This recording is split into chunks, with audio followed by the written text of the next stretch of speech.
Ayan o, si ate nag-face powder lang siya. Yan, natikitan. Tinikitan agad o, kasi binaba yung mask. Nag-face powder. Face.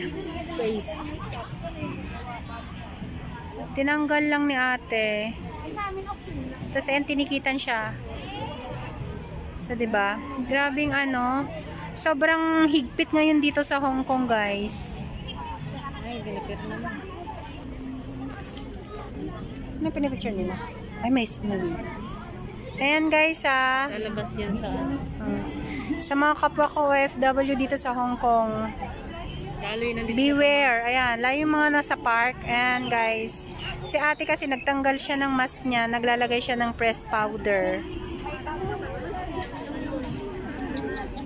So, tinikitan si ate. Kinuha yung Hong Kong ID niya.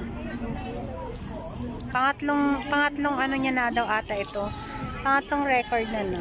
Kasi na-warningan na pala dati. So, may record na. Pangatlong sita na sa kanya. So, may multa na agad siya na 5,000 Hong Kong dollars. So, ayan guys. Beware!